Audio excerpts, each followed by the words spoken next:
Hi, my name's Jeff Scott from Oracle Solutions, and you are currently reading the article on what survey do you need. So I thought I would take the opportunity to explain to you the different types of survey. Primarily, there are three different types of asbestos survey. The first one being the asbestos management survey.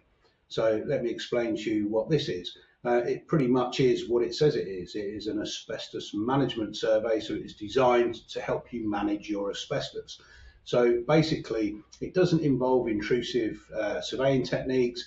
It is a good look around the building, and it is accessing anywhere and everywhere that you would normally access during your normal day-to-day business. So if you're doing routine maintenance and you're going into cupboards or into boiler rooms or above suspended ceilings, then that's where the surveyor will go, and the surveyor will do his utmost best to try and find and locate and identify any asbestos containing materials. The survey is then put together into a report format which shows you exactly where all of the asbestos is that's been located, and it enables you to manage your asbestos. So that is the first one, asbestos management survey. The second survey, although people do tend to put these together, there's a second survey and a third survey. There's one called an asbestos refurbishment survey and an asbestos demolition survey. You'll hear people calling them one survey type, which is an asbestos refurbishment and demolition survey, but actually they're two different survey types.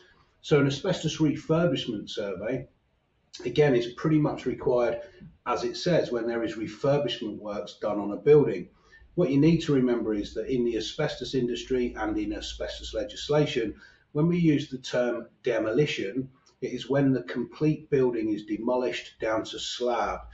Any work under that, i.e. taking out a wall or just small general demolition works within a building that's not the complete demolition of the building, we refer to that as refurbishment. So if you're doing works where you're doing a small amount of demolition work in the building, but you're not taking the whole building down, or you're doing a refit, or you're doing some sort of work where you are basically going into the fabric of the building, doing anything that's going to potentially disturb somewhere where the management survey hasn't been, then you will need a refurbishment survey.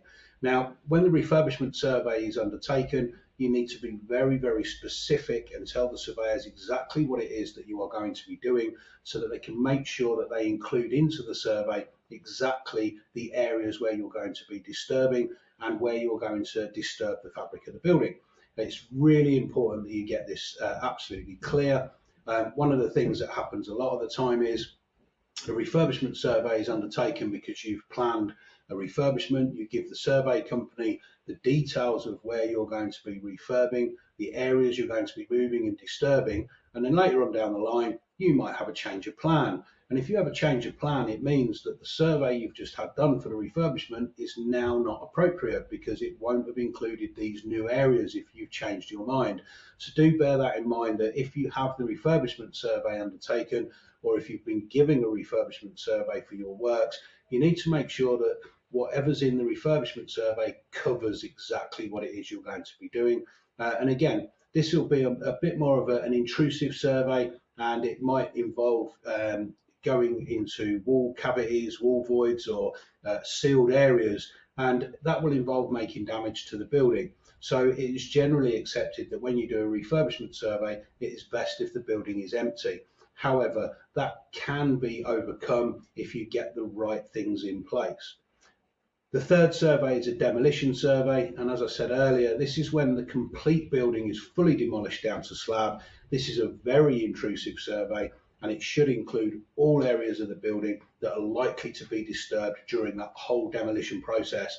So this is going to be a really, really detailed survey, and this is where there's going to be a lot of damage. And people are going to be going into all of the areas that you wouldn't normally be going into in a building. And under normal circumstances, again, you need to make sure that the building is vacant for health and safety reasons when this survey is undertaken. Now, there is another survey type, although it's not really a survey as such. There is something called a re-inspection. A re-inspection is basically every year the management survey must be checked and updated to make sure that it is still relevant and that it's in date. And the way that this happens is a surveyor goes back out to the property in question, and they basically re-inspect all of the items that were picked up during the asbestos management survey. This is called a re-inspection or an annual re-inspection. Some people refer to it as a re-inspection survey, but we generally call it a re-inspection. So there's your three main surveys: your asbestos management survey, your asbestos refurbishment survey, your asbestos demolition survey, and your asbestos re-inspection. Hopefully that's cleared up any misconceptions about the different types of asbestos survey that are there.